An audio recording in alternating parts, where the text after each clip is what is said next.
नमस्कार साथियों, स्वागत है आपका शॉर्ट हैंड की ऑनलाइन क्लास नव जागृति में। साथियों, आज की ये डिक्टेशन दैनिक समाचार पत्र दैनिक जागरण दिनांक 29 जनवरी 2023 के संपादकीय कॉलम से ली गई है, जिसकी गति 90 शब्द प्रति मिनट है और कुल शब्दों की संख्या 465 है। तो चलिए शुरू करते हैं।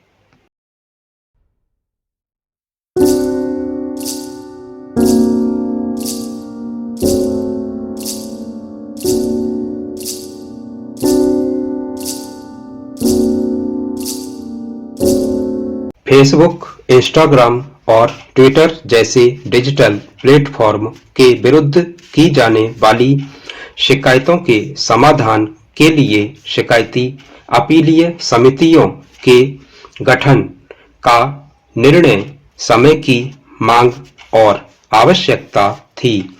दुनिया के अन्य देशों की तरह भारत में फेसबुक, इंस्टाग्राम, ट्विटर आदि सोशल नेटवर्क साइट्स के यूजर्स इतनी तेजी से बढ़े हैं कि करीब-करीब हर स्मार्टफोन धारक उनसे जुड़ा है। चूंकि यह संख्या करोड़ों में है, इसलिए ऐसी कोई व्यवस्था बननी ही चाहिए थी जिससे लोगों की शिकायतों का समाधान हो सके। अच्छा होता कि शिकायतों के समाधान की व्यवस्था स्वयं सोशल नेटवर्क साइट्स चलाने वाली इंटरनेट मीडिया कंपनियों की ओर से की जाती, लेकिन उन्होंने इसका दिखावा ही अधिक किया या फिर आधी अधूरी और अविश्वसनीय व्यवस्था बनाई। इतना ही नहीं, कई बार तो इन कंपनियों ने संवेदनशील मामलों में सरकार के आदेश निर्देश को अनदेखा भी किया। यह ध्यान रहे कि कृषि कानून विरोधी आंदोलन के समय ये कंपनियां किस तरह माहौल खराब करने वाले नैरेटिव को गढ़ने का काम कर रही थीं। ये कंपनियां अपनी मर्जी के नैरेटिव को गढ़ने और उसे प्रोत्साहित करने का ही काम नहीं करती, बल्कि कई बार फर्जी खबरों को बढ़ावा भी देती हैं।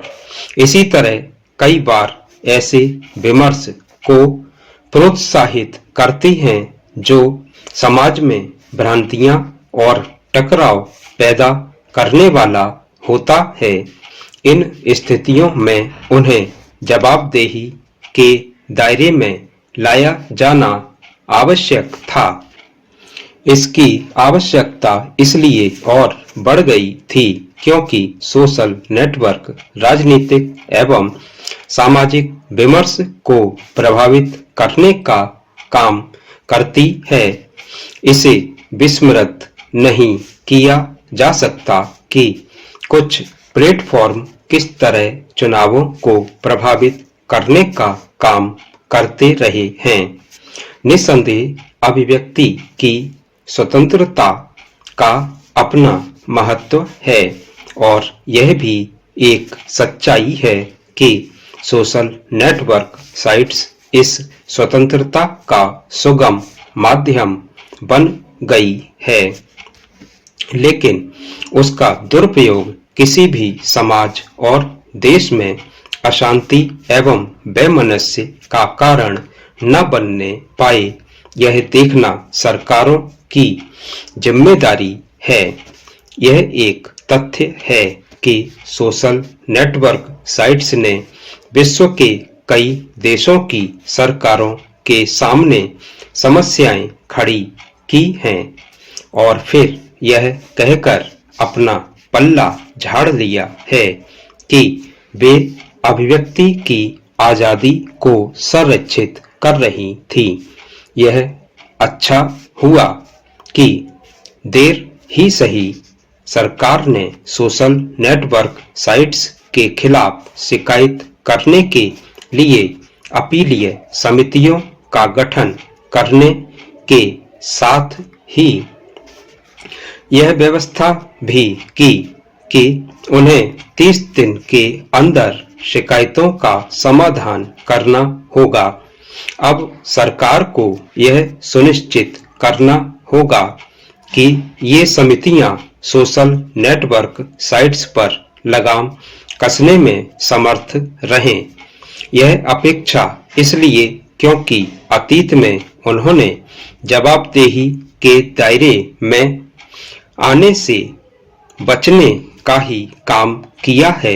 कोई कंपनी कितनी भी बड़ी क्यों ना हो, उसे इसकी अनुमति नहीं दी जा सकती कि वह देश के नियम कानूनों को मानने से मना करे। लगातार नया सीखने के लिए नवजागृति यूट्यूब चैनल को सब्सक्राइब करें, प्रेस करें बेल के आइकॉन को सबसे पहले नोटिफिकेशन पाने के लिए। वीडियो अच्छा लगे तो लाइक करें, दोस्तों के साथ शेयर करें। Thanks for watching.